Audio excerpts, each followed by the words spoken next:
So there's this guy named Bishop.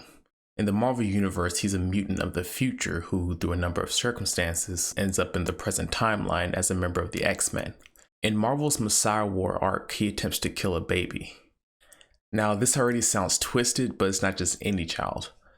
This baby in the current timeline is named Hope, the first mutant born after the character Scarlet Witch used her powers to turn off most, if not all, of the entire world's mutants into regular humans. It just so happens that in Bishop's timeline, the birth of this mutant marked the beginning of his nightmarish upbringing. In his timeline, this child will go on to kill 1 million humans instantly, initiating what was known as the 6-Day War, which led to the persecution of mutant kind, placing them in concentration camps for the foreseeable future. So from Bishop's perspective, under no circumstance could he let this child live.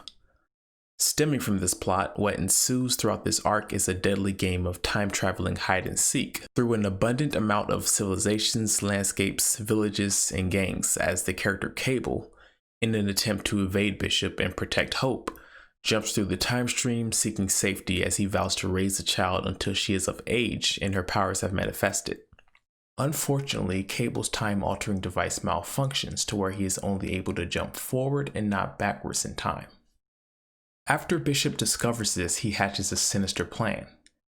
He adopts the mantle of a global terrorist and uses 5 superweapons to eradicate 5 of the 6 continents on planet Earth. Using deadly bioweapons, nuclear bombs, and more, he creates a future where the only inhabitable land is the North American continent, of which there's only one livable city. With an apocalyptic level of blood on his hands, he quickly makes the search for Cable and Hope significantly easier by pigeonholing them into a bleak future. These actions corner Cable and Hope by limiting their options of refuge in any and all future scenarios. Although not nearly as extreme, this same tactic is employed by Bandai Namco and other fighting game companies to limit the range of discussion regarding their game. This includes but isn't limited to DLC practices, balance, overall content, and replay value.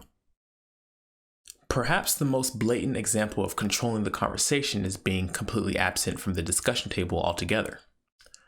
Or a better analogy would be an outright refusal to even host a meeting or set up a table in the first place. You'll notice Tekken has no community manager, no clear, concise outlet for fan feedback, or even an email given for any sort of correspondence. The infamous email Harada meme is now antiquated and invalid as a tangible method of communication, which has now been aptly replaced with the far more popularized "don't ask me for shit" meme. Fans who chuckle at the sight of their own developers donning a shirt, scorning them, are unknowingly digging their own graves. However, the development team, but more importantly the investors, that is, the middleman business management execs who only want to see a chart or number meet a certain metric, are delighted by this sentiment the most.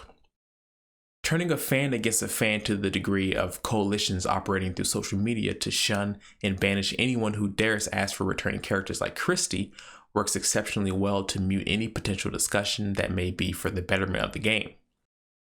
This seemingly counterintuitive strategy is necessary in that a byproduct of increased transparency would shine a light on the desires and expectations of fans, which would inevitably interfere with the altar of profit maximization. Honestly, holding companies accountable and maintaining a quality standard means demanding correspondence from the company you are willing to throw money at.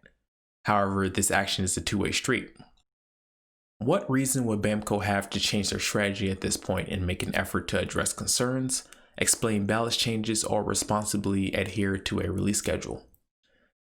Given the current environment of the FGC and the actions of their developers, the relationship between the company and their fans resembled the setting of the movie Mad Max. The notable personalities are worshipped, the overall quality of the genre has diminished in the last 10 years, and the peasants are guaranteed to be waddling underneath a giant pipe, unsure when the water will be released or what the quality of the liquid will be. In case you didn't catch it, this metaphor can be tied to the season pass release format the FGC has fully adopted, with each release being a hit or miss in terms of the justification for prepaying for content months or even years down the line. This serfdom-like treatment fans are subjected to is ideal for a company who has no problem underperforming as a competent game-making company. If the metrics and player base is good, then it's business as usual despite glaring issues across the board. Only when the complaints become too compounded then the fix will be deployed, but on their time with no sense of expediency. Even still, when popular opinion is shifting in the negative, a red herring is needed to distract the player base by giving them an even bigger, more immediate problem to tackle. The release of Leroy Smith exemplifies this. Before his release, his design was critically acclaimed. Other than the few, including me, who as African Americans questioned the stereotypical name choice, the look, feel, and overall concept of the character was a home run. The hype was indeed genuine, however, upon his release the community was met with a competitive nightmare, to say the least. The character was broken and unbalanced from every angle and had frame data and tools that would make even a boss character seem low tier. Many players were flabbergasted as to how a AAA company could release a character so poorly balanced, however, this did not include me. What people failed to understand is that this playbook is ran by Tekken every season. Given the popularity and success of Tekken 7, it's unusual for a fighting game company of this stature to receive so little updates throughout the year. During the gaps between seasons, fans often get bored of the game and play other fighting games, or different games in general, which causes them to analyze why they don't prefer Tekken 7 at the moment, identifying the various shortcomings that stunts its replay value. Inexplicably, it's always around this time that the sudden shift in conversation happens when an extremely powerful character comes into the mix, where now the talking point is solely on how to fix the character rather than how to fix the game. This is the scenario that Leroy created, and it is the same with the later release of Fakumram. Entire videos and podcasts were created solely addressing this problem, with nerfing Leroy and fixing Fakumram's hitboxes with no attention paid to less pertinent but ultimately more important issues such as game modes, varied music tracks, overhauled story mode, or lingering balance issues with day one characters. This phenomenon not only rang true for fans and players but the development team as well. For the first time, this is where we saw long-awaited balance patches only patch one problem character out of a huge roster of 48 characters. What confirms my assertion is the fact that it was revealed that the development team intentionally released Leroy Smith knowing he was competitively busted, having a finished nerf patch for the character dated before the character even released. They knew what they were doing. So a common theme throughout this talk is delay. This brings me to my next point of how they craft the Overton window. This notion of delay is not just in terms of content releases, but also delaying necessary features every other fighting game has had for years. This makes it seem that Tekken is finally quote-unquote getting it, and that it's a step in the right direction. However, even with this statement, this shows how low the bar is for improvements like that to be praised. This may sound hypocritical on my end, but since they set the bar so low, they get away with insane initiatives like selling the access of in-game frame data and fragmenting legacy characters to sell as DLC. To further the point of crafting the window, these disgusting pay-to-win tactics are accepted in the current age due to the sheer importance of competitive viability.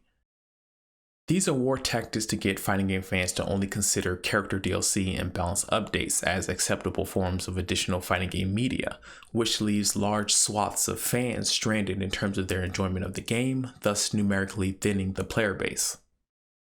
All in all, these are just a number of examples of how Bamco sneakily shifts the conversation and simultaneously lowers the standard fans set for what's acceptable in a fighting game. If this train of thought continues, don't expect the vehicle to be derailed anytime soon and a resurgence of the genre to occur. Albeit, it would happen if sales steep too low with enough companies dropping the ball for them to hit the reset button on a successive iteration. Until then, the service-based gaming model will all but guarantee that the number of fighting game titles on the market will balloon and the accessibility will increase. The various pro leagues will ensure eyeballs are glued to the game while the quality of the genre will continually be ripped at the heart until every major fighting game has a roster the size of Smash Bros, yet will feel soulless as a product, similar to games like Fortnite, Rocket League, or Fall Guy. All the while, the most engaging conversations involving fans will laudably be about discussing match results of tournament players rather than the longevity of the actual game they are playing.